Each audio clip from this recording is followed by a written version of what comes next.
Welcome back to our Council of Governors meeting, and we are on item 7 on the agenda, which is my report. Obviously, I hope everybody had a good Christmas and a bit of a break. As you can imagine, our staff are working really hard as normal, and obviously we've been, and probably hear more from Michelle later on, we've had the industrial action happening, but also huge pressures on services across the NHS. And I'd just like to thank, staff for their continuing hard work during that period. And the Trust seems to have coped, really well, despite those pressures, which are challenging. Just to say that Soraya Hutchinson, one of your governors, has had to resign. That's because of work. It just created too much of a conflict for her role as a governor. So I'd just like, for the record, to thank Soraya for her contribution.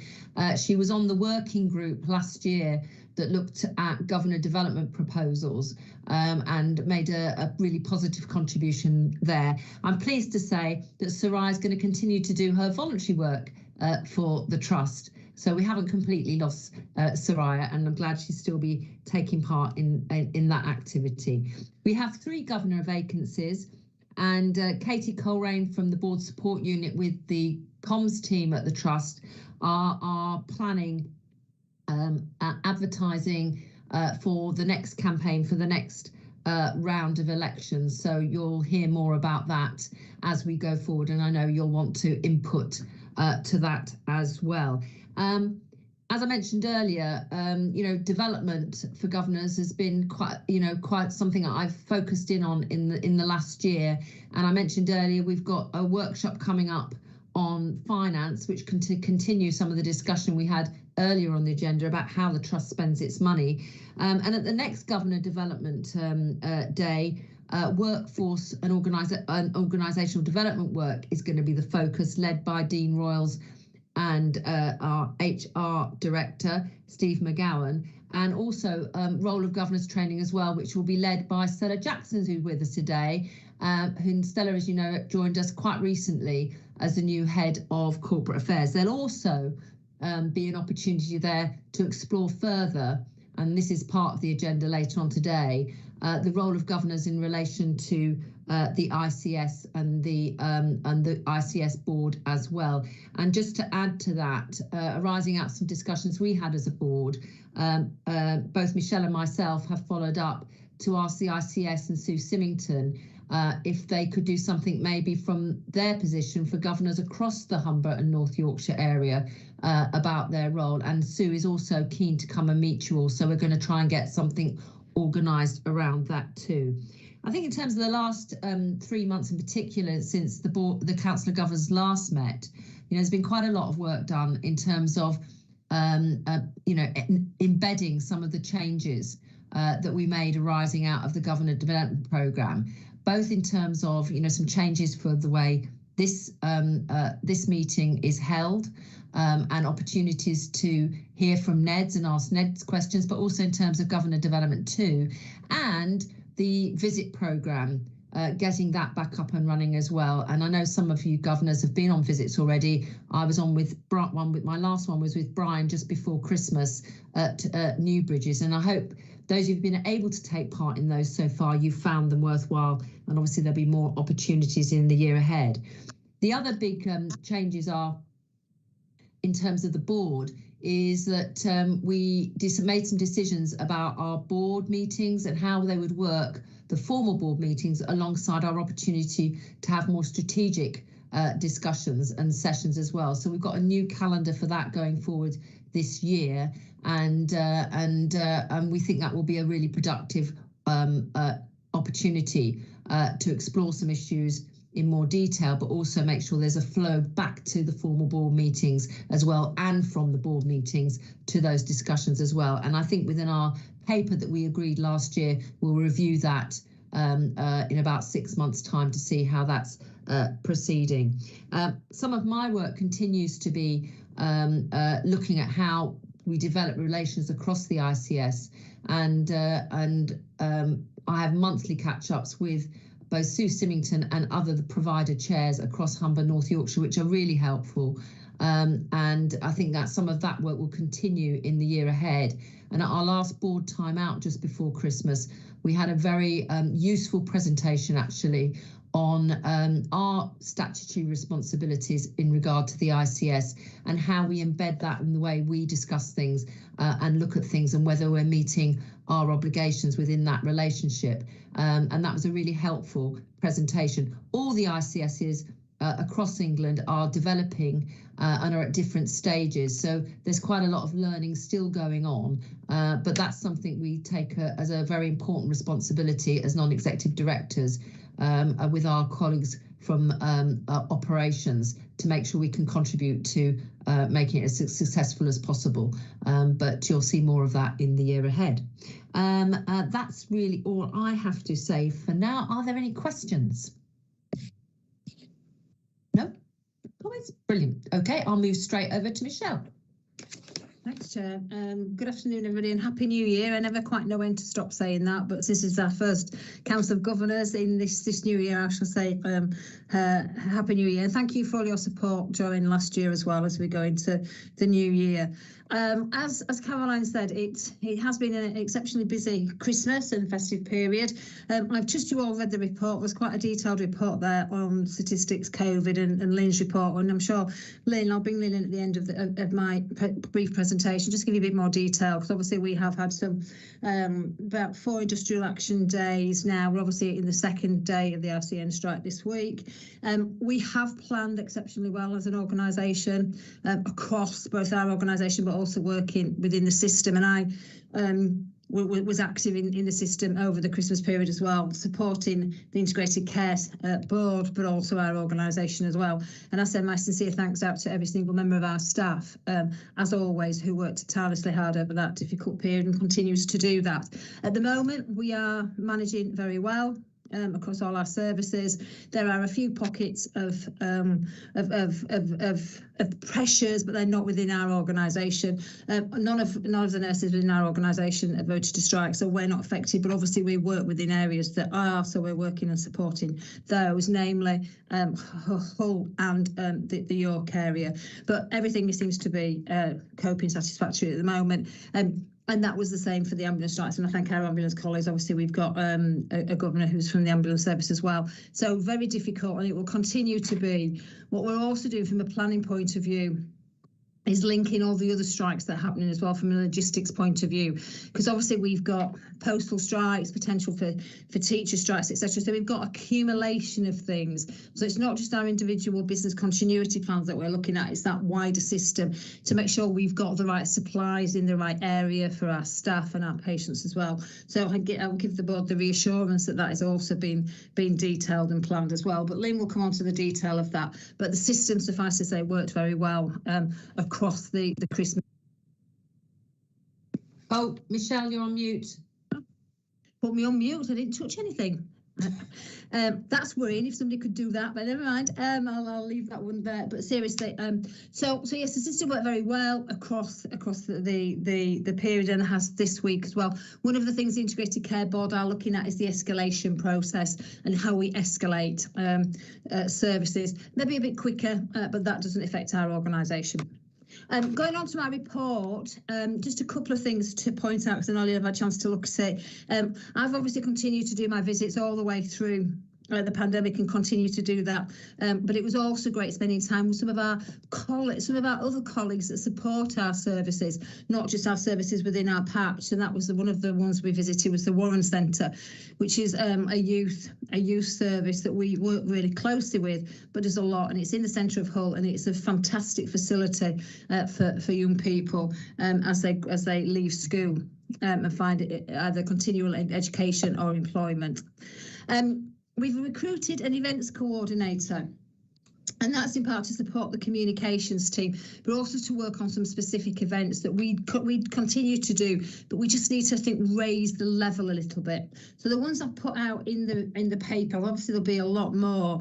At the moment, we're the first week of the 28-day New Year challenge, wellbeing challenge. We wanted to make that a bit of fun, as well as keeping an eye on yourself and looking after yourself as well. So there's good top tips in there for staff in relationship to making sure you get plenty of fluids, take some rest. There's been a couple of fitness exercises in there, and there's also spot prices as well. So that's another one to link into our health trainers, but also to support our staff as well.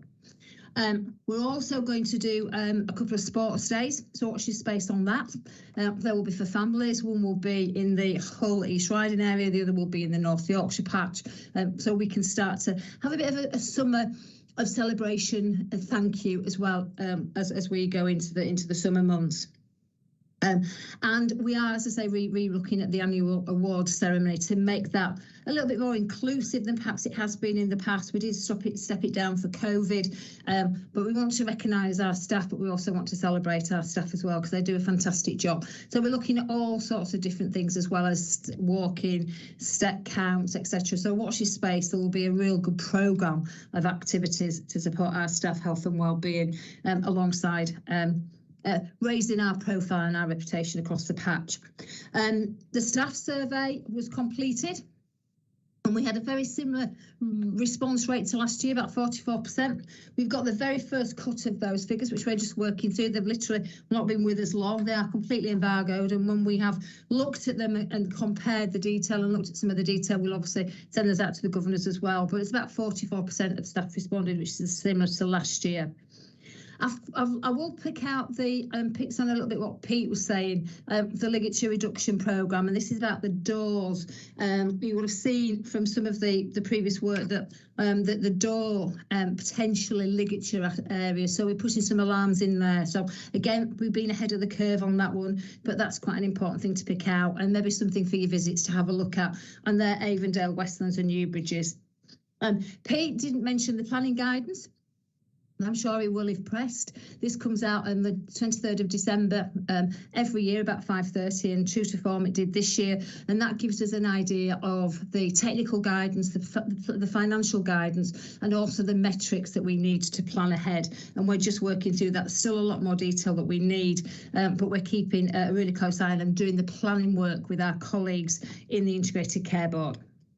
There's lots on communication. I won't go into them, they're in the report, but our communication team continues to work exceptionally hard, raising our profile. And you may have seen us on billboards around the city of Hull and around North Yorkshire and East Riding. We're now taking those on the road because we're putting them on back of buses, and we're also going to put them down in the southeast and in the south area as well, because obviously we're interested in people bringing people up from other areas of the country as well. A little bit on the health stars there. But I'm going to have a pause and I'm going to bring Lynn in just to give you a little bit more detail from an operational point of view about how we've coped over the Christmas and these last few industrial action. Because as I say, we did really well, but Lynn will give you a little bit more detail as our emergency planning lead. Good afternoon, Lynn. Thank you, Michelle. Have I resolved my audio issue? Yes. Hey. Yes, right, thank you. So yes, obviously just picking up Michelle's overview. So we've put a lot of efforts into our winter plan this year for the reasons obviously we've discussed here before. Obviously system pressures did not reduce last year through the summer and into the autumn. So for various reasons, we understood that this winter was likely to be very challenging. So it was really helpful that our Integrated Care Board, our ICB, ran an emergency planning exercise at the end of November, Exercise Arctic Willow, and that was to engage all health and social care partners to test really the winter plans that had been developed, particularly in light of what was expected, which is the continuing background of COVID. Obviously, we still have some prevalence of that. It has reduced, although we still do have 4 actually patients today in our inpatient beds who are COVID positive. The presence of other winter viruses, flu and the usual winter viruses potentially being higher in our communities, and indeed that has happened as well. And then the added challenge around impact of industrial action and disruption to services. So in light of that exercise, we did review our business continuity plans again, just made sure that they were robust, that the learning from that exercise had been taken into account. And as Michelle says, it's not just in relation to industrial action of staff who work directly in our health and social care services, but that wider impact of disruption to transport, travel, and the supply chain, and potentially energy supply as well. So as Michelle says, we were able to put that plan in place, particularly for the ambulance strike day before Christmas. Obviously, we had another strike day last week as well, and further days have now been announced too. As part of that plan, we really looked at what we could do. So we stepped up staffing in a variety of places, particularly where our patients were likely to access services in emergency care. We thought about our primary care services as well, and anticipated increased demand there. Indeed, we did have some as well. So overall, our plan stood up to scrutiny. On each of the strike days, we have stood up our command arrangements, primarily managed those through our silver commands, with increased SIPREP reporting to our gold commands through that period. So we have that stood up at the moment, as Michelle says, because some of our partner organisations are dealing with strike action in their organisations. So that appears to be going well from our point of view. We don't have any increased disruption to our services, which is good. We have had a notification, for example, that the BMA will also be and are currently balloting junior doctors. So I'm anticipating that. Obviously, we're also thinking about the potential impact if that were to happen on our staff and our services. Again, so I think overall we've been at that operational pressures position of OPOR 2 and OPOR 3, despite the fact that the wider system pressures are higher than that, particularly for our acute hospital partners and indeed in social care. And there is additional winter funding in relation to supporting discharge, particularly. So the focus across the whole system is on supporting the acute hospitals to discharge those patients who don't meet the criteria to reside. We have our own challenges around some of our patients in our mental health community beds being delayed as well. So we are talking with our system partners around how we make sure that we see some progress in relation to that, to make sure that when our patients who require a bed, that there is a bed available. We saw a slight upturn in our use of out-of-area beds over the Christmas period, but thankfully that is reducing again now. So really happy to take any questions, but overall, and as Michelle says, I think our staff have really withstood those pressures, worked very effectively and very hard over recent weeks through the wider system position, and really sort of done a great job really for us on making sure that we've minimised the impact to our patients. Thank you. Thanks very much, Lynn. That's it. And just to reiterate, obviously the out-of-area placement, we went to zero. So there's been one or two, but not many, and we're still in a really positive position in relation to that to other organisations. And the other positive thing I think for us is that we've not really stood down any services. So while we're trying to maintain our elective position, we're holding that, which at this moment in time is exceptionally positive. So again, I thank staff for that as well, because that's not easy to do when you're in such a period of crisis. And we're working really closely with our social services colleagues, because we have got some delayed discharges, prefer to call them delayed rather than the right to reside in our services, both in our intermediate care beds from the community perspective, alongside our mental health provision as well. But we'll leave it there. Thanks, Sharon. Open it up to questions. Thank you, Michelle. Julie. Yeah, thank you, Michelle and Lynn, for that. My question is around CAMS, which I don't think is covered in the performance report at the end of the meeting, so I'll raise it now. And you're mentioning in the report on page 5 that because of breakdown of placements, there's crisis admissions to acute hospital beds and also for eating disorders. Is that just a one-off situation, or is that a frequent occurrence? And if it's frequent, what are we doing to alleviate that? And are they going into adult beds? I mean, it's probably better because there's so much work going on, Councillor, that we talk it offline, because we've got massive things both internally as well as externally. I've set up an external system group to bring local authority, which East Riding is part of, alongside other local authority colleagues, because certainly children and young people is a real issue across all the areas, both regionally as well as nationally. And we are doing lots of work, and our position has improved significantly to actually what it was. Eating disorders has been rising steadily since COVID, really, since after COVID, both eating disorders and disordered eating. And it's around how we bolster the community. We have got some extra money to work with that, but we're looking at more community facilities and community support rather than beds. We don't try and put them into adult beds. We put them into paediatric beds, and then we support staff. We're also working with Inspire as well in relationship to nasogastric feeding, etc. So it is an issue. It is a real pressure area. It was, as I say, happening before COVID. It's continued all the way through, but we are working really closely both internally as well as externally as commissioners as well with that. And I'll take you offline, Julie, and we can take you through the detail, I'm sure, because there's lots of work that we're doing, if that's helpful. Yeah, I wonder if maybe all governors could have a briefing note on that. Yeah, we could just myself. So I think everybody should be interested in that. Yeah. Thank you. Thank you, Julie. Tim. Thanks. My question's to Lynn, really, and it's to do with operational service pressures, also on page 5. And bearing in mind that the constituency which I represent is, in fact, Scarborough and Rydale, obviously it mentions the high demand from the acute hospitals for discharges and delays in discharges. And although OPEL 2 is overall, I just wondered what level it's reached in the Scarborough and Rydale area, and whether you've got any figures or statistics or anything that you can share with us about what the problem is in the constituency which I represent. Thanks, Tim. If I could come back, Chair, on that briefly.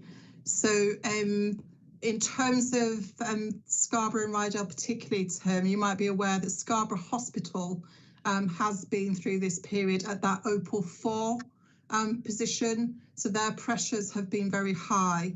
And obviously what the role is that we primarily look to do is to support the acute hospital by avoiding admission where possible. So our community services delivering intensive care into patients' own homes. In fact, we've just, as of a week or two ago, commenced the new virtual ward, the frailty ward in the Scarborough and Rydale patch as well. So that's great. And obviously that's been monitored very closely as it's part of a national programme to establish that. So, and our community beds are integral to supporting that flow out of the hospital as well. So obviously Moulton is where the community beds are for Scarborough and Rydale. In fact, the system has been very complimentary of us, certainly over the Christmas period, because we were able to increase the number of patients that we were taking to support those pressures.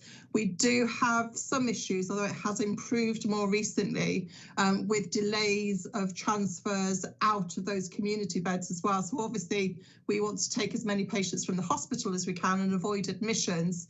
But if our own beds are blocked, then that's difficult. And typically that's been patients waiting for local authority care home placements. But we have seen some improvement in that latterly. So we certainly do have a lot of information and data that tells us how well our services are managing the demand and flow in that area. And by and large, I think we're doing absolutely everything that we can at the moment to do that. And as I say, the rest of the system is complementary about our part in that. Yeah, thank you. I mean, but the community services in the Rydale, then, I mean, is that at a particularly bad level or difficult level? 3, 4? And the level will change, Tim. We collect it every day. So individual services have operational levels, and then obviously the overall position we report. But Rydale moves between 2 and 3. Yeah. But overall, it has not been above that 3 level right through this period so far. Right. Thanks a lot. Thanks, Lynn, for that comprehensive answer. Thank you. Thanks, Tim, for the question. Brian.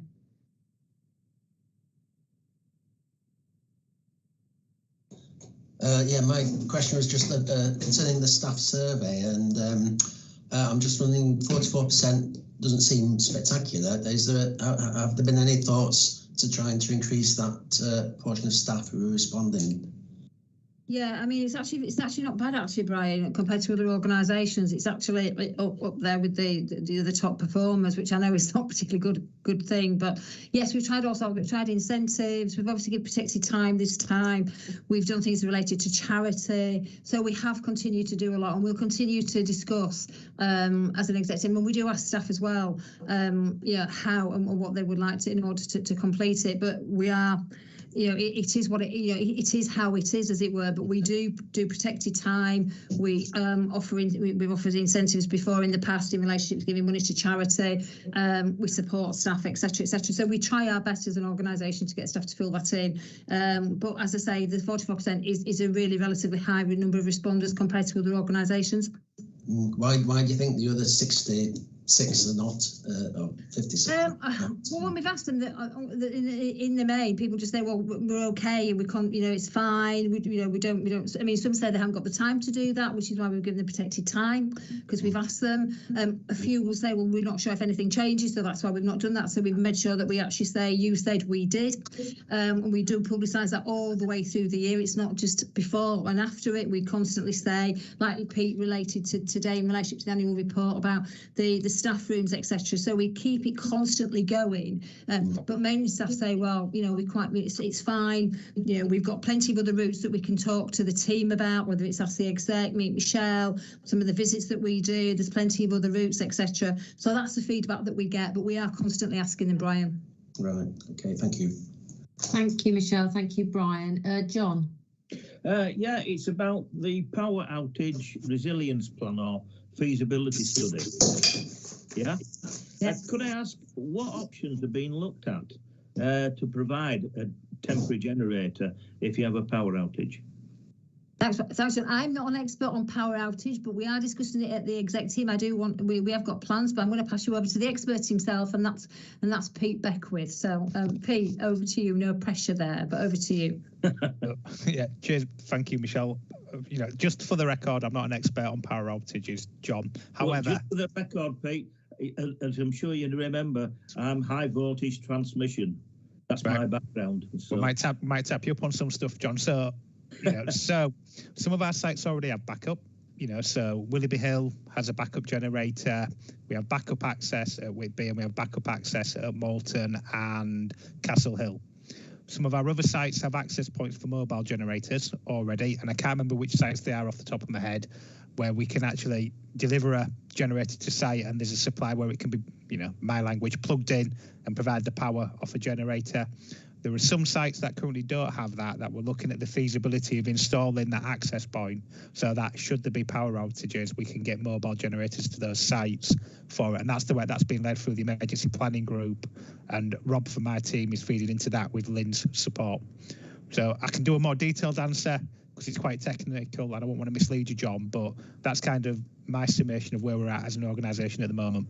Yeah, well, I'm not actually coming from needing the generators. Where I'm coming from is what type of fuel are you going to be using with the generators? That's where I'm coming from, because generally and traditionally there have been diesel generators.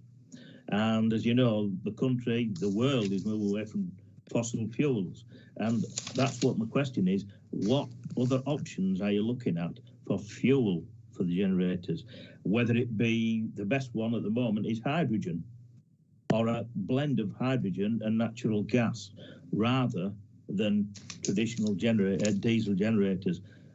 Are all options being looked at? That's my question. So I will take that as an action, John, and do a post-meeting note rather than try and mislead you today, because it will be technical, and I'll be looking to my estates team to help me on that one. I would be very interested to have a look at the feasibility study of all options once it's completed. Yeah, thank you. Appreciate that. Thank you for that.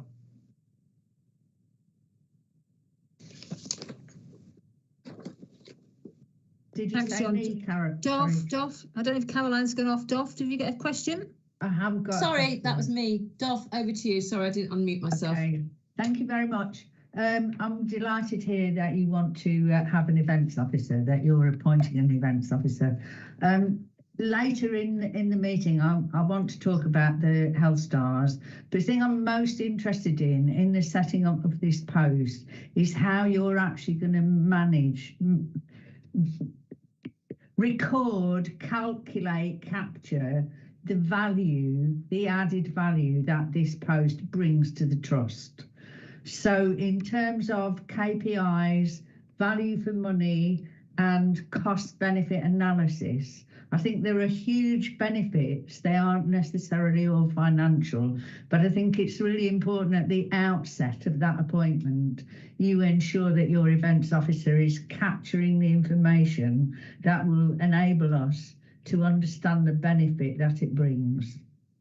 A great question, Doff, and actually one that I've been speaking to. It's managed by the communication team, and we've had a couple of conversations like that in relationship to how do we do it from a non-financial point of view, but from an output point of view, metrics, etc. Because a lot of it is really difficult to collect. But if we start now having that conversation and looking at them, so we'll be developing that as we speak. It'll also link into our social values annual report next year. We've just about, if you look at the board papers that will be coming out, we're just about to present our social values report. And we do this every year, and that's about what are the other things that we do that we don't necessarily measure either from a performance point of view or actually in desperate metrics, because some of the things you spoke about are really difficult to do in KPIs and metrics, aren't they? They're more the generalistic type of thing. So we have tried to put some finance summations on them, as you'll see for the report, but a lot of the time it's just how many hours we've done and what we think that we've got back, and that's the volunteers, for example, some of the charity work that we've done, etc. So if you look at the social values report, which I think is our 3rd year we've been doing it now, so the events that we're doing will feed into that as well. But it's a really good point. It's something I've just picked up with Rachel a couple of times already. But I'll keep you posted on that, Doff. So thank you for that, and I'll and obviously we'll keep talking about it here as well. Thanks, Michelle. Thanks, Doff. I can't see any more hands up, but so we'll move forward unless there's anyone else. Thank you for all those questions and. Oh, John, sorry. I thought it was a legacy hand. Sorry. No. I thought it. Just going back to staff survey, I have suggested this before about getting people to do the staff survey, and that is in our company we had it as a generic target for the P&D reviews. Yeah. And I have suggested this 2 years running now, and we do get a good uptake. In fact, we're in the 80%. Yeah.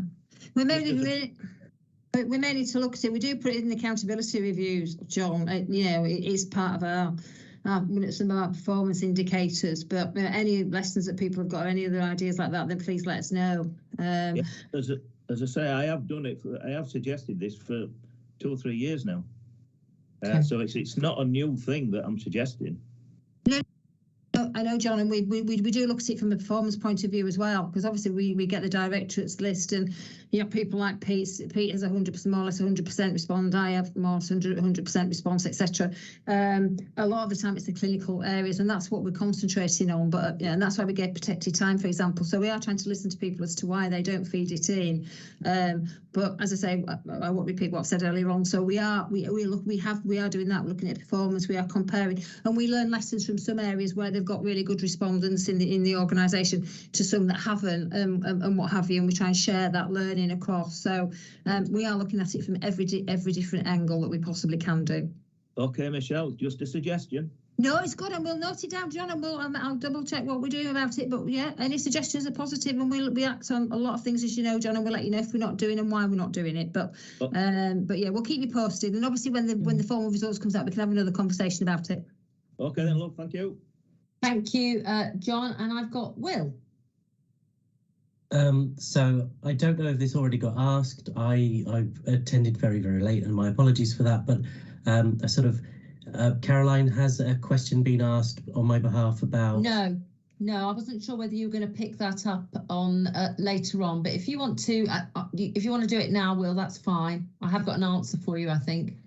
So I was seeking assurance about a process that ensured that there was clinical governance at the stage of commissioning outside independent subcontractors. The examples I'm aware of are ASD and ADHD, and when we discussed it in September, there seemed to be some ambiguity or some missing. I read in the most recent report that we've commissioned 10 to ADHD, which would suggest that we've been through another process.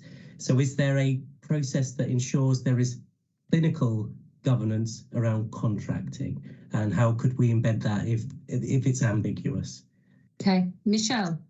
Yeah, I mean, there's a couple of pieces to this. I mean, all our contracts, the subcontracts that we place, obviously go through a rigorous process that's overseen by the audit committee, and obviously Pete's team lead that. And an element of that is the clinical governance. So this is one of the areas that the CQC look at as well when they come in. So they review it. So the quality aspects will go to the quality committee and be overseen by the quality committee. But overall, the tender process and the systems are overseen by the audit and assurance committee. From our other contracting point of view, because we are commissioners as well, we also have got a strict governance process about where we're putting contracts in and how we're monitoring those as well.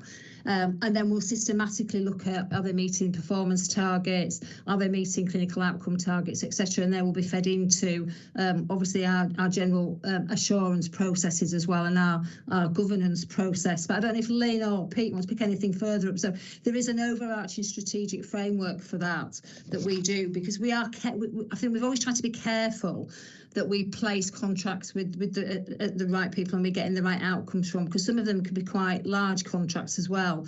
And we do them, as far as I'm aware, in conjunction with senior clinicians in those areas as well. So, but I don't know if Pete or Lynn want to raise anything. So the two committees that oversee it from Sean's point of view are audit and quality committee. So Pete, do you want to answer anything quickly, or Lynn? I think you've covered most of it, Michelle. I would say that, I mean, you've covered the assurance side of it, but as we go through the procurement process, it's usually multidisciplinary teams that go through that procurement process, develop the service spec, which will include things like clinical governance, KPIs, oversight. And then once we've let a contract, we have contract review meetings on a regular basis, which have my team and Lynn's team there to ensure we're getting the right level of performance, oversight, governance with our subcontractors. Okay. Will? Is that helpful? So if this were missed, what processes would pick it up? It would be picked up at a contract review meeting more than anywhere, Well, because we'd expect it to be picked up through the clinical team, the performance team and the contracting team. But if it's helpful, maybe we get some time offline and I get Philip from my contracting team just talk you through how a contract review meeting would happen, what would be a structured agenda, how we review and get that level of assurance from a contracting view that the provider is meeting their contractual requirements. And that we followed our process through as well. Yes, yeah. Thank you. Thank you. Thank you. I will say this. Obviously, I mean, this is operational issues. I do think that, well, if there are any examples or there's anything, there's obviously an operational escalation route that I think is quite helpful to use as well, because obviously we need to flag them through that. But I'm glad if Pete takes this one offline. But I'll just raise that in relation to, we have got escalation processes in the organisation, because it's not just around governors. If any other members of staff feels that there's an issue as well, we need those raising. So if that can be noted as well. Yeah.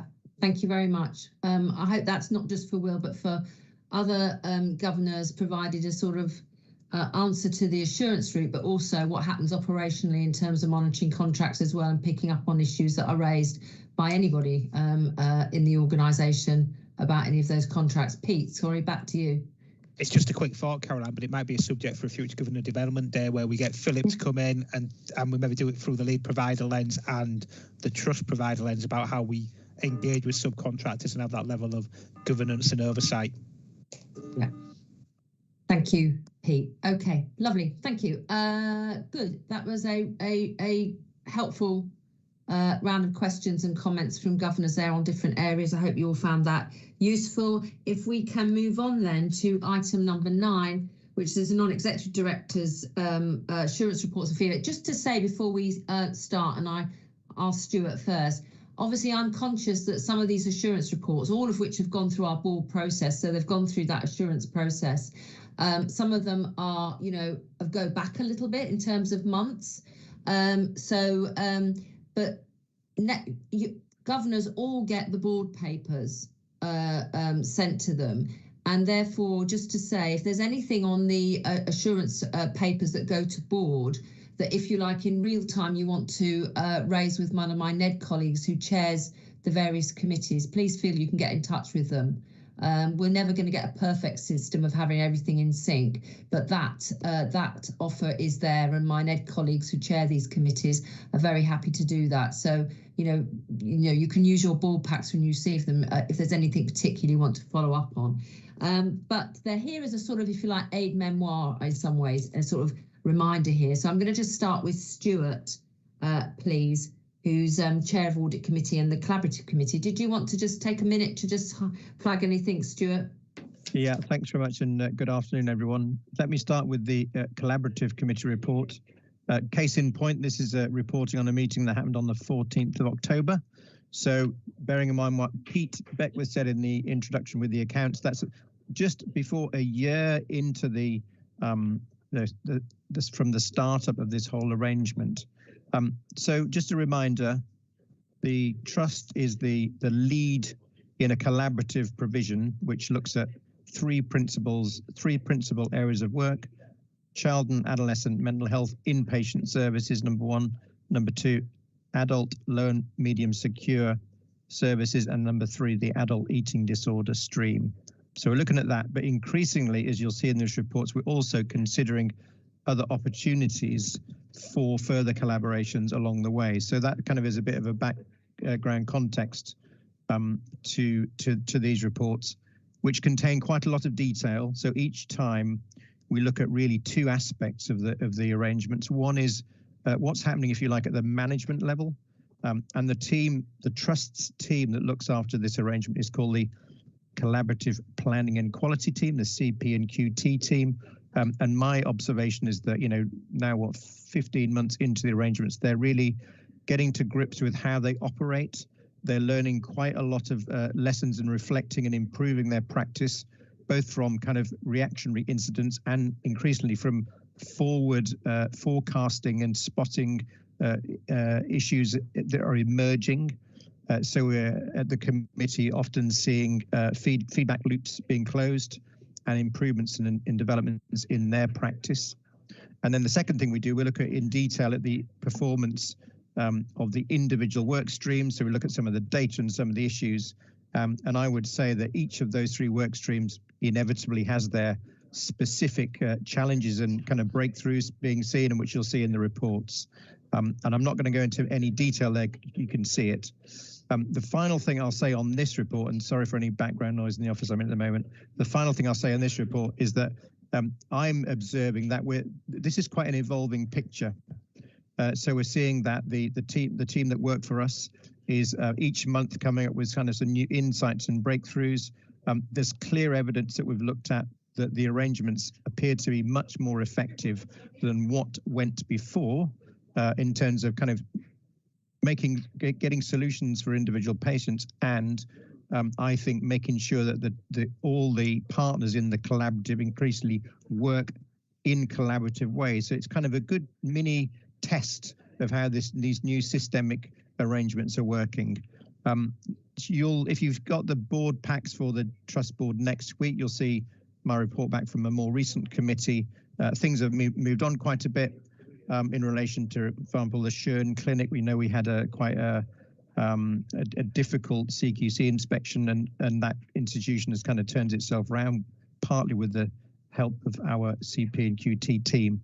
So quite fast-moving area, and I'll just leave it there because there's plenty of detail in the report. Before I move on to the audit committee, let me pause for breath there. Okay. Do you want to go straight on to because I think in order of time, I think if sure. if NED colleagues go through their points, and then we'll open it up to discussion and question. Let me do that. Yeah. So audit committee.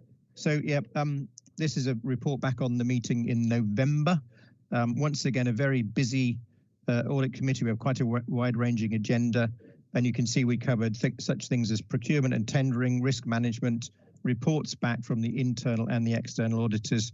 And we had quite a long conversation about IR35 compliance. So just referencing back to the question that Councillor Abraham raised earlier in the external auditors report from last year. We also take a view each time on how we're doing in progressing against our strategic objective of fostering alliances and partnerships. And we had good conversation about how we keep track of the trust progress there last time. generally speaking, we have a lot of positive assurances coming through, both from the internal and the external auditors, and from our own team's assessment of the control processes that we've got in play.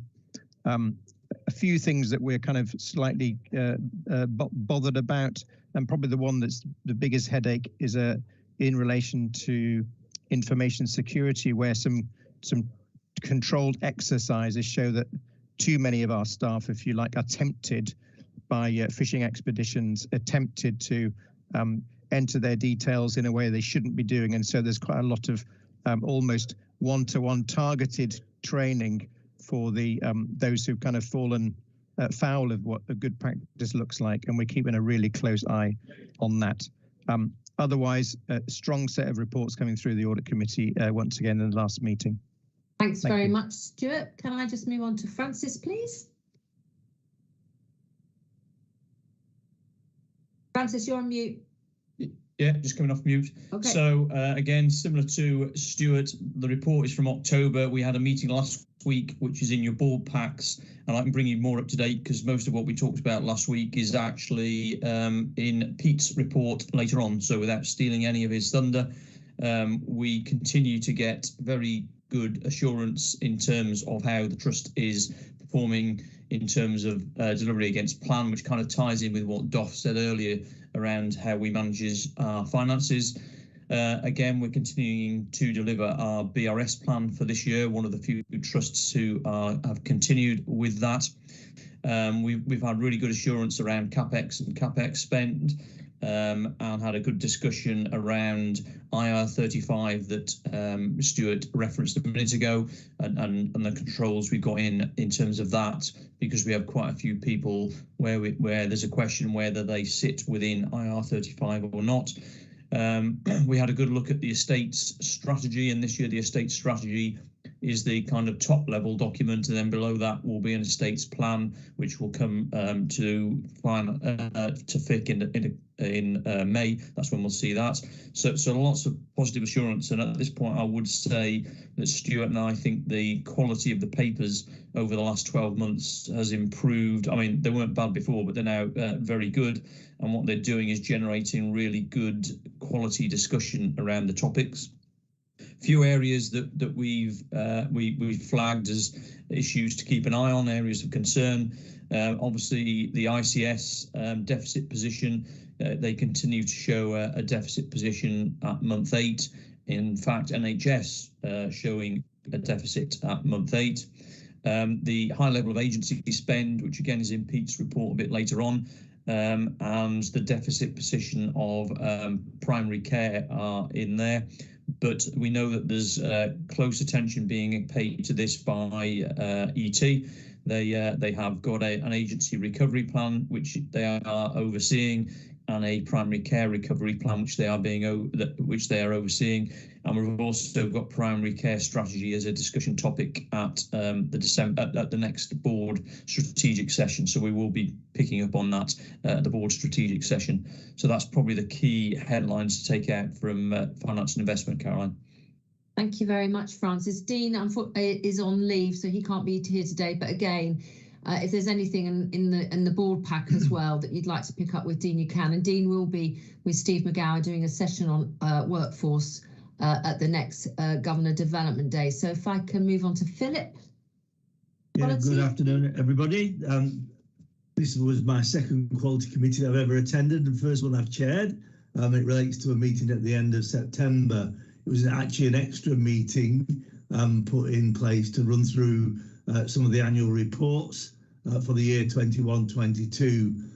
We had annual reports from clinical audit, infection prevention control, NICE, patient safety and psychology report, and we got lots of positive assurance from these reports. I suppose the only thing to note, it was the first ever annual psychology report, and it was full of loads of interesting stuff, and I learnt lots about the work of psychologists. There was just a bit of a question which we posed and suggested that next year the answer that was that it was a little lacking in the so what. So there's lots of input, but what difference did it make to the mental health of our patients and the well-being of our patients? So that was one thing.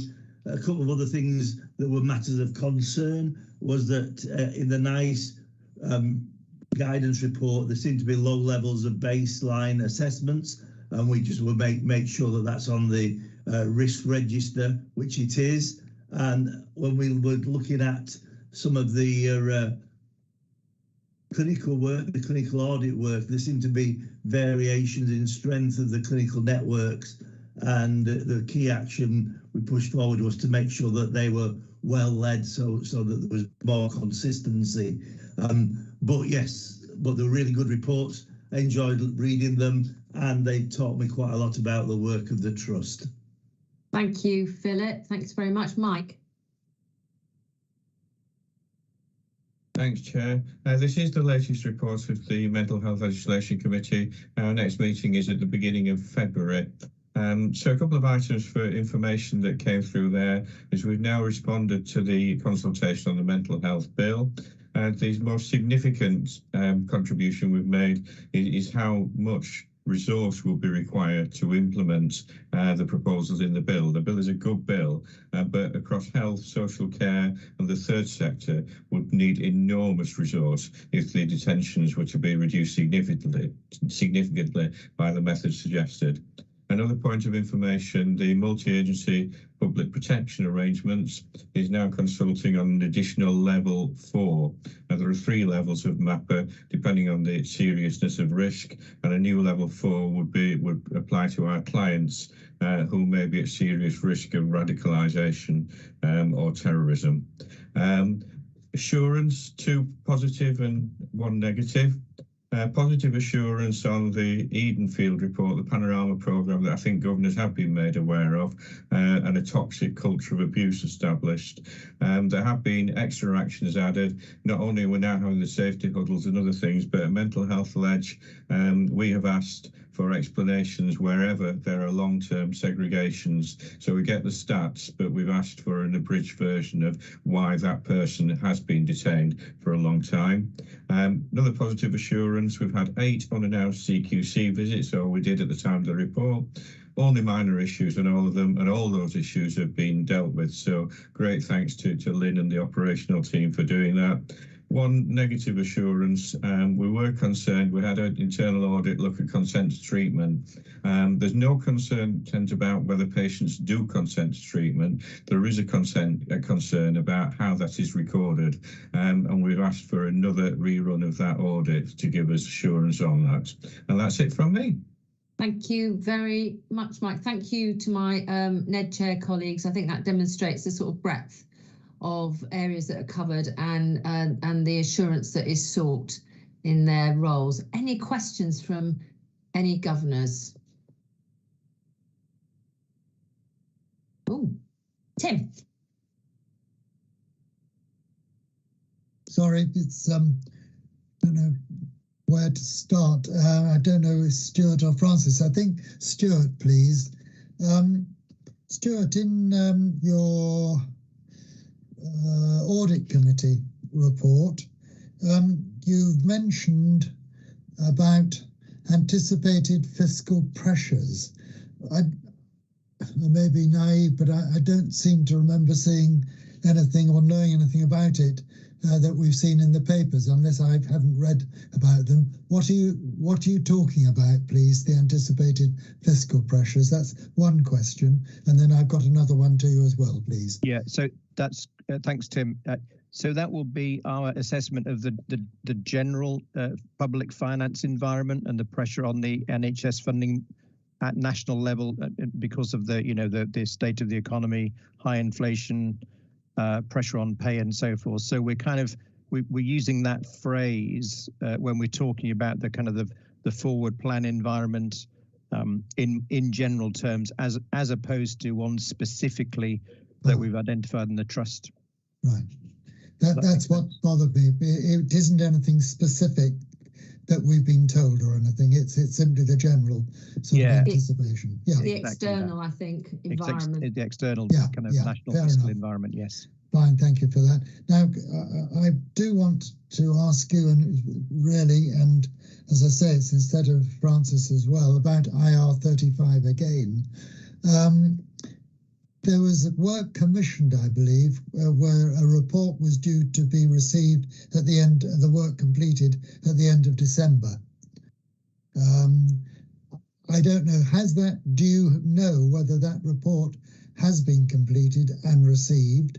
And if so, have they indicated that the figure, which at the moment is in the accounts, I believe, in our balance sheet for about 2.6 million, is going to be more than the 2.6 million or less? So I'm tempted to go straight to Pete on this, because we've received an update at my audit committee, and then Francis's finance and investment committee 2 or 3 weeks ago. The work has been done. It was last week, Stuart. Last week. The days are long. So the work has been done with the help of the external support, which has identified more work to be done, sort of working through case by case, with, I think, a deadline in this year. Is that, Pete? So quite soon. Do you want to fill in the gaps there in my response for Tim? Yeah, of course, will, Stuart. So the first report has been received from the external tax consultants, who have identified some areas where we need to do some retrospective assessments for staff to understand, which is the assessment of whether or not they fall inside or outside the scope of IR 35. You know, and we took a paper to EMT, not last week, the week before, Tim, where we're looking at putting a task and finish group together to complete the work, that the recommendations from the external tax advisors report, so that we're up and running and everything's in place for the 1st of April of this financial year, so we can do the assessment as part of the annual accounts process for the current financial year, if that makes sense. Pete, what you said last week. You've frozen, Francis. From what you said. Francis, could you say that again, because you froze for a moment?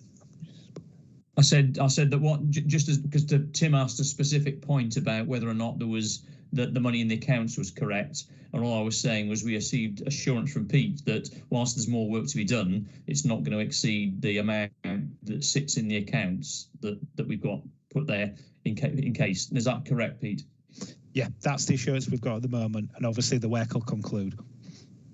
That's very helpful. Thank you for all three of you. Chair, can I pick up with Francis on something then, please, whilst I'm on? Your report, please, Francis, you're talking about the primary care recovery plan. Obviously, I don't want details of it, but are we talking about just the financial aspect, or is it a more complicated picture than that, the recovery plan? Put it that way. I'm coming at it from a finance committee perspective, purely from a financial perspective. But as we do with all of these, you know, I won't. You've gone again. You've gone on mute, Francis. You've gone, Francis. Francis. Of those. Francis, yeah. Sorry, your sound went whilst you were talking there. Okay, so I'll try again. So what I said, Tim, was that whilst we look at it from a finance perspective, it's also looked at from a quality perspective and a workforce perspective, because it's a mixture of all three. We are obviously. Oh God. Never mind. Can I suggest, Francis? I've got the gist of it. Yeah. I think. Okay. Yeah. Yeah. Okay. Fine. We are actually discussing again primary provision actually as part of our strategic discussions as well. So we're very mindful of it and how it works with everything else. But yeah, you might want to pick up on that when we do the workforce side of it, when we have the next governor development today as well, Tim, and other governors. Okay, thanks very much. I can't see any other hands. I suggest we take another 5-minute break. We'll come back, and I think Stella will do her 2 items together, I think, her report. So let's just take a 5-minute comfort break and come back. It's at 16:25. Thank you.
Okay, welcome back to Humber's Council of Governors, and we're going to rejoin the agenda at items 10 and 11, and Stella Jackson, ahead of our corporate affairs. I think you're going to pull them together, aren't you, Stella? Oh, Stella. Looks like she's frozen. Stella. Okay. Why don't we come back to Stella when she's unfrozen? So I'm going to go to item 12, Council of Governors subgroups feedback to membership and engagement activities. Doff.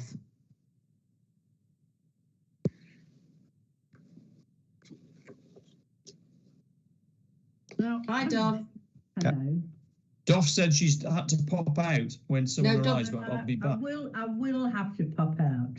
Okay. Right. I've got in this building where the light keeps going out. I've got a cleaner arriving, and I've got to show her where the brushes are. I'm glad you're multitasking, Doff. I wouldn't expect anything less from you as a woman of action. We're just coming to you. Oh, hang on. Can we deal with you on the Council of Governors subgroups feedback and the membership engagement activities, Doff? Is there anything you want to say? And then I'm going to go back to Stella for her item. Yes. Now, on this paperwork, you've actually got the reports from several of the governors. So I've given you a report, and 2 or 3 other governors have given you a report. So there's kind of 2 things going on in this item.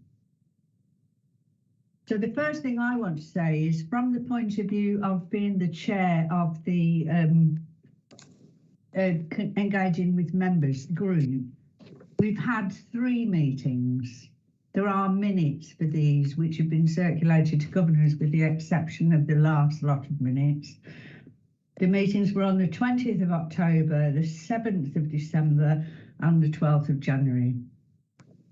And Stella has been outstanding in helping us to understand our role and to look at helping us develop a plan in which we as governors reach out to look at the changed responsibilities we have, which have gone from being responsible for communicating with our members and holding the NED to account, to a point where we now have to represent the views of the public and look after the interests of our trust in its engagement with the ICB, if that's the right one. So there's quite a lot going on there, and we've had a lot of new governors. So being involved in this group, they've really wanted to ask lots of questions. So the group has gone through a lot of discussion. We're really looking forward to the development day that Stella is going to work through lots of different examples. We have agreed to the action plan, which the governors will see when they get the next lot of minutes, and they do reflect some of the paperwork that Stella has provided for us today. So in addition to that, we've had good attendance from Mandy, and we've also had reports from Val Hugo in the volunteering section, and we continue to seek to work very collaboratively with them to establish how we can communicate across the piece with people without having lots of conflicting stories. We're also looking at how we can contribute to the corporate communication strategy and newsletter, so that we are ensuring that we're maximising the use of existing messaging systems to get messages out about being a governor, about what you do as a governor, about enabling us to get feedback. And I think that probably covers broadly what's gone on at the 3 meetings. So has anybody got anything they want to add or any questions? I have got, who's up first on my list? I've got John, and then Tim. Yes, thank you. Oh, yes, you can hear me. Doff, just one quick question. I don't know if it's in this section, it should be in, but have we got the results of the latest governor's elections out yet? Because don't they start at the end of this month or beginning of next? Yes, the new governor, I understand what was reported back to our meeting was that there's one new governor. Yeah. And therefore the governor session for induction has actually been cancelled, and Katie was going to send out a special email ensuring that everybody understood that, and the person who's been appointed will obviously get some one-to-one support, but they were looking to having ensuring we're talking about our governor responsibilities at the development session with Stella. All right, so it hasn't been issued who's actually been appointed. Well, because I haven't seen anything. That's all. No, look, I'll make sure something goes round, but it partly because it was only one person. Yeah. It was felt actually doing an induction, you know, the way we do, and also because Stella's doing. But I'm meeting with him shortly. But we have revamped the governor's induction pack, which is, I think, a much more helpful tool. Yes. For colleagues than maybe it was before, based on feedback from all of you. So yeah, it's in hand. Good. And I think, and Duff, the other thing for you, love. Yeah. I mentioned earlier in a break, I've booked a holiday while we have the break. The Appointments and Terms Committee is on the 9th of September. Please accept my apologies. That's the day I fly out. Okay. 9th of March. 9th of March. 9th of March. Yeah, 9th of March. Okay. That's the day. All right then. We'll note that. So could I congratulate Tim on his reappointment? So he's not. So he was re-elected unopposed. That's right, isn't it, Tim? Yes, I was elected unopposed, re-elected unopposed. It's a bit embarrassing, really. All right, excellent. Congratulations, Tim. Okay. Thank you. I shall try and be as constructive as possible and not be a nuisance. I'm about to be, because one of the things that we discussed, well, not discussed, I raised at the meeting, engaging with members meeting, was the fact that with our focus on trying to represent the public and the members of the trust, it was extremely difficult with the constituency, which is wider Yorkshire and the Humber, and that perhaps there need to be a revamp of at least that constituency. And I suggested that I write a short paper setting out my reasons why perhaps we need to be embarking on a revamp of that constituency. And with one or two suggestions for it. And I was encouraged to raise that at this meeting today. I would like to do that and put forward my suggestions, having been a governor for that constituency for the last 3 years. It may take some years to come to fruition, even if the Council of Governors and the board agree it. But the fact is that I think the process needs to be looked at. Okay, thanks, Tim. And Michelle's, I think, wants to make a comment there. Michelle? Yeah, thanks, Tim, and congratulations on your reappointment, Tim. Yeah, I think it's a really good point, actually. One of the things I've just picked up with Stella is that it's probably time that we did a bit of a constitutional refresh anyway. It's a long time since we've looked at, the, not just our constitution, but our boundaries as well. So I think anything that paper will be really helpful, Tim, just to start to feed that in. Thank you. So, yeah, thank you. Yeah, thanks, Michelle, for that. Thanks, Tim, for that too. If there's no other comments, John, is that a legacy hand or have you got something else? Yes, it is. I'm sorry. Yes, sorry. Okay, thanks. Right, we'll move on then, and I'll go back. We haven't finished the item because there are 2 lots of papers in the item. One was my verbal report of the committee, and then you've got 3 governor activity reports. No, I appreciate. Okay, I appreciate that, Dov. I think they're there for people to note. I'd like to speak to them if I could. Oh, okay, all right. We have been very actively encouraged by Stella to not only put things in writing, but raise them verbally at the meeting. Okay, fair enough. So she said we should report back on what we've been doing verbally as well as in writing. So I have actively engaged with the NEDs. So I've talked to Stuart about the volunteering questions, and I do understand that the trust is reviewing the way that the volunteering recruitment operates. I look at that with great interest, and I look forward to having an opportunity for governors to actually talk about how that works.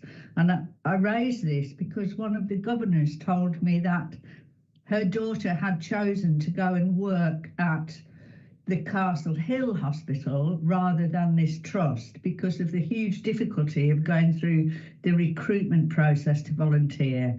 And I think we need to really take that quite seriously and ensure that we're just as easy as other trusts to get people through into being able to be volunteers.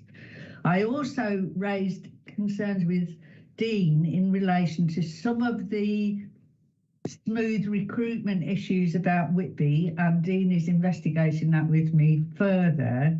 And the point that I raised with Stuart again had to do with the work that's gone on in Whitby with regard to the Health Stars, the charity and the wishes. And I feel quite agitated and concerned about some of it. I had a really, really helpful conversation with Stuart, and he reassured me that there was some very good investigation going in, and it feeds back to the point that I raised with Michelle much earlier. We need to actually ensure that we know what value for money we're getting from this. What are the KPIs we've got from all of that activity? Because I was so disappointed about how little was raised through the Health Stars activity for the Whitby Hospital. So apart from that, I can get feedback from Stella after the meeting. Those are the activities that I did in engaging with the NEDs, and it shows that I can be publicly accountable to the constituency that I am asking questions of the NEDs, and they are responding to us. Thank you, Dov. Brian, would you like to speak to your activity report?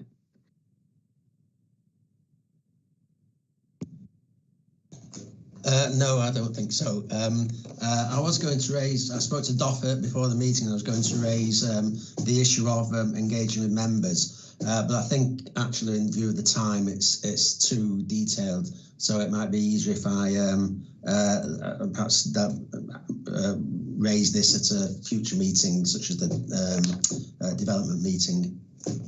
Okay, thank you, Brian. Tim, would you like to speak to your report?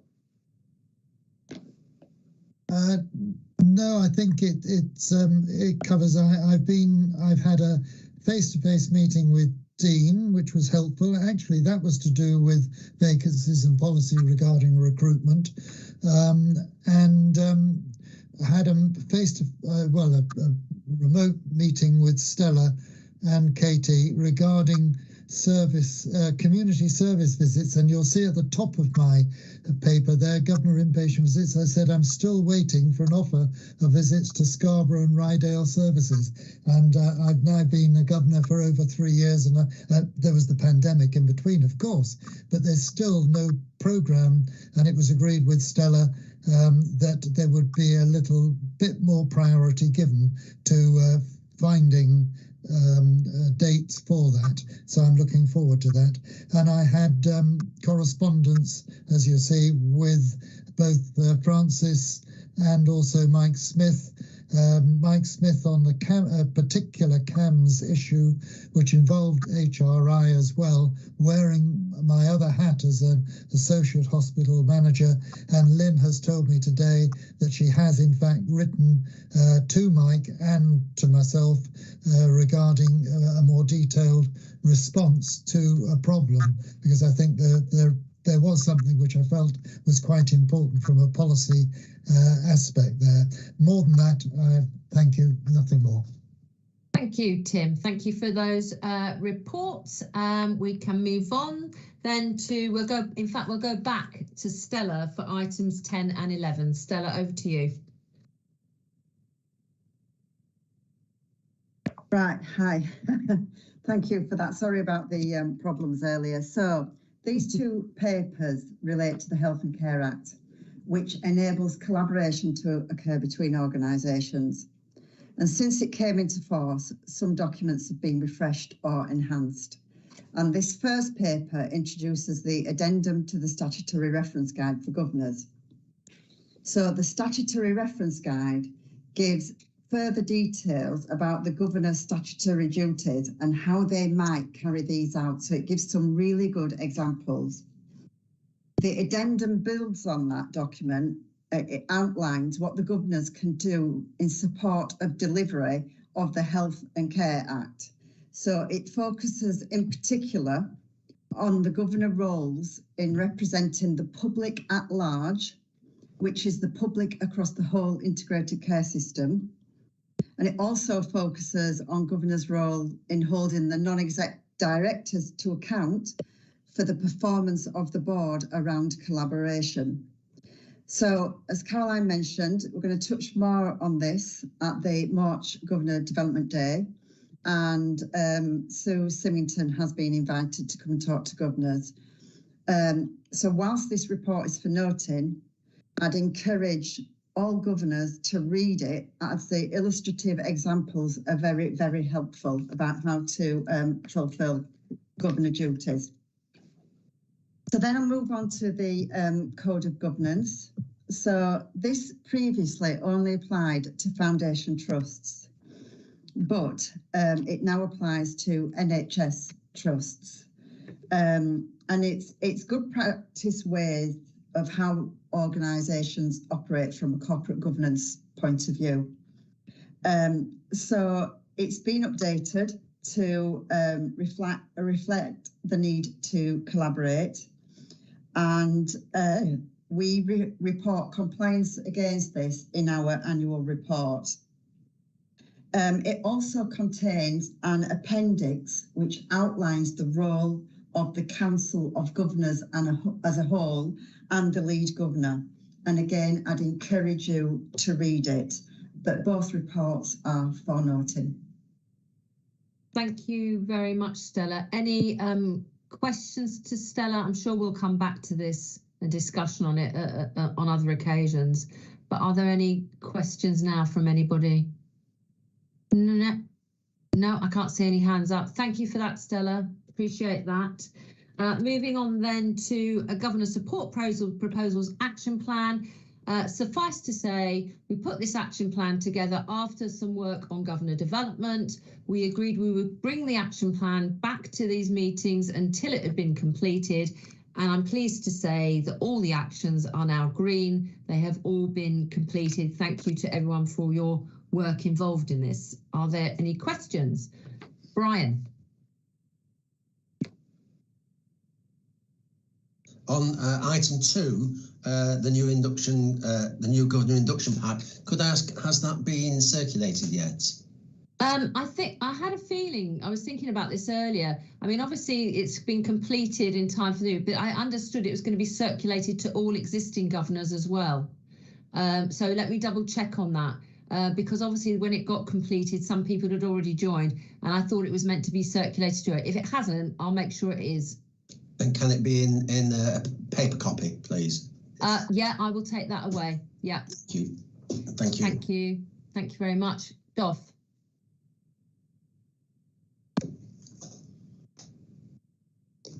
Item 15. Governor development days to take place in person quarterly with tea and coffee. So can we confirm exactly what our position is about in-person meetings, please? The position the position on in-person meetings on governor development days, short of a crisis of COVID or what have you, we want to have them in person. Okay, so the next one will be in person. Oh yes. But as a rule of thumb, Doff, people should expect them to be in person. Thank you very much. You're very welcome. Tim. Just as a comment on the last bit, we did have a discussion at the pre-council meeting as to going back to having face-to-face meetings for the Council of Governors. That's not my question, by the way, but we did discuss that, and I wonder why we can't do that. Because I think there was agreement amongst those who attended that it really is helpful for governors to be able to meet together face to face, both in the pre-meeting and be at the governors' meeting, the Council of Governors meeting. So I wonder if reconsideration could be given to that. I know about the business of it being recorded and people may not turn up if we have it in person, but could it be looked at again, please? But that wasn't my question, but I would be grateful if you could come back on that. What I wanted to raise was item 18, because I just got the previous bit when I contributed. It looks as if this document is all green, therefore it's going to disappear, and it says about visits, dates have been arranged and programme set out. Well, I just make a plea again to Stella and Katie, please, about meeting for community services in the Scarborough and Rydale area, because this is going to disappear. We need some further dates, please. Thanks.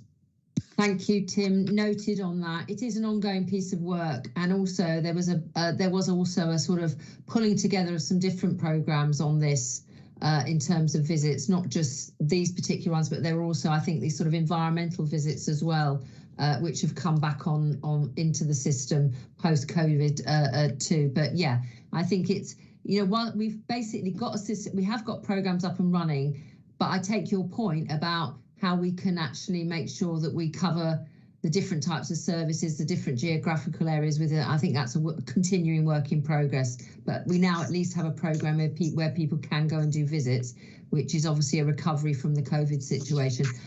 Michelle, you had your hand up. Did you want to say something? No, we can pick it up offline. It was about meetings and what. Yeah, just to say that the visits also need to include corporate services as well. Yeah. So I've also had a conversation with Katie and others to make sure corporate services are included. It's not just about the service areas. I'm happy to have another discussion around some of the meetings. Just to say, when we were doing the work last year, and the governor development working group was discussing a number of these issues, but also we had further discussion when we sent out the report for consultation as well. And I think, my recollection of it was that there was actually different views about whether the Council of Governors should be in person or virtually. There were governors who felt that actually, given the geography of the patch, actually it made it quite easier for some people to take part. And that actually attendance may be better as a result of that. And so we did have that discussion when we did this development work last year. And I think whilst there were some views of people who'd like everything in person, I think the balance struck was between the COGS being virtual and then development work, because of the nature of it, being in person. And that was the balance we struck. And I think there was I'm not saying it was unanimous, but I think there was a consensual view that that's how we should go forward. But happy to pick up offline or in another forum more discussion on that. Tim,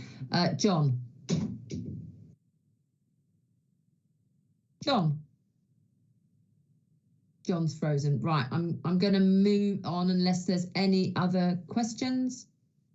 Okay, let's move on then to the next item, she says. I can find her agenda. There we go. Governor questions, item 14. We have covered quite a lot of questions today. I haven't received any more questions in advance. Is there any other topical question that anybody would like to raise? No? Okay, let's move on to Pete, performance and delivery. Thanks, Caroline. So first item is the performance report as at the end of November. I mean, I think I've heard a couple of times today, folk have got the board pack and obviously the performance report of the board packs as at the end of December. I think I'll just take the report as read. I'm conscious of time and happy to go straight to questions. Thank you, Pete. Any questions? Tim. Sorry, it's me again. Yeah, the one that stuck out for me, I'm afraid, is the one I've been sort of campaigning about, I suppose, and that's the paediatric ASD. That's page 20 of the performance report, I think. And I see that at the end of November, we were, although overall the performance figures, may I say, that I thought they were excellent. And I know I was online with someone else last night, and they were talking about their trust. And it was a mental health trust, and it was their figures were appalling compared with ours, and waiting times and so on. So very great commendations to people and the staff for doing what they've achieved. But the paediatric ASD, 294 cases still over 52-week wait at the end of November. The plan was, of course, as you know, to eliminate that by the end of December. The reduction is roughly 50 per month. That means that on this basis, if those figures are sustained as they have been coming down, it's not going to be until something like May next year when in fact that 52-week wait is eliminated, which is completely outside what the plan was. And I am very disappointed by that, and I don't know what further can be done about it, but certainly it is, that aspect is disappointing. Thank you, Tim. Does anybody want to come back on that? Lynn, I know you sort of live and breathe this particular area of work. Yeah, I absolutely do. And part of the issue in this particular report, and we did predict it, was that one of our independent providers had not delivered to the expected contract volume. We have we've changed providers, Tim, so our position is an improved position. In this month, next week, going to board is a very detailed, we do a quarterly update on the waiting times, and the trajectory has been reviewed and revised, and it will be in the papers next week. I'm just very happy to share that when that has happened. We're doing some very detailed work at the moment. Obviously, we are pleased with the progress that we've made in reducing the over 52-week wait position. Obviously, that was a backlog position, but what we are seeing for both ASD and ADHD is a sustained upward position in terms of numbers of referrals. So we are in a position, we haven't got any more, we've utilised all the capacity that we have. We're in discussions and negotiations with our commissioners at the moment around what that's going to look like for next year. And we've done a significant amount of underpinning work around the future sustainable model, both for ASD and for ADHD. So I think we've done everything absolutely that we can. We are utilising all of our resources as productively as we can, but we do continue to look at the position. Thank you, Lynn. I can see Tony. Yeah, sorry, just probably a point of clarification. I may have got this wrong. Is this, in terms of these reporting figures for this area, is this part of the new neurodiversity service model? I can't remember. Just a query, really. Lynn? It's all part of the same. Obviously, we've got a revised model, Tim, but we've got specifically targeted backlog approach around the 52-week waits, and we've deliberately sort of kept that separately to some degree to make sure that we are making the progress with that. But the neuro model going forwards, is a model predicated on early intervention, early support, and ideally reducing the number of children and young people who require diagnosis going forward. Okay, thank you. Thanks for that question, Tony. Julie? Yeah, I think Lynn's partially answered that. My concern is for the ones who are still on the waiting list, and what sort of support is being put in place, and how we're working with the schools and for younger children, the families, to make sure that they're not missing out in any way. I know that the diagnosis isn't the be all and end all, and a lot of support can be done in the meantime. Just to give you reassurance around that, we have quite rigorous processes. We're in contact child family. Lynn, you're breaking up there. Michelle, yeah, could you take that? Should I say that while in there? Yeah, we've got a rigorous process in place where we obviously work really closely with schools. We've got quite a lot of school contact, but we also, if you look at the quality committee do just a review of this quite regularly. They usually the people on the waiting list are known to us and are actually having some sort of services elsewhere in the patch or in our services, so they're getting some sort of support. It's that specialist area that they're waiting for, all that diagnosis piece. So we do actually do quite a lot in relationship to waiting list support across all our waiting lists, but particularly in children and young people.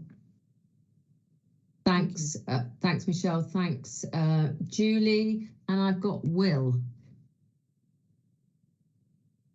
Will.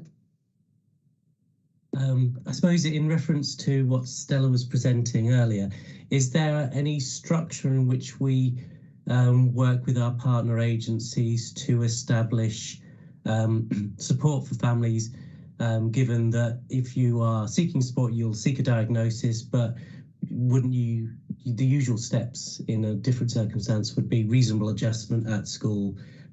So what is our sort of structures for negotiation of support for these families prior to assessment, I suppose? Is there a structure for that negotiation?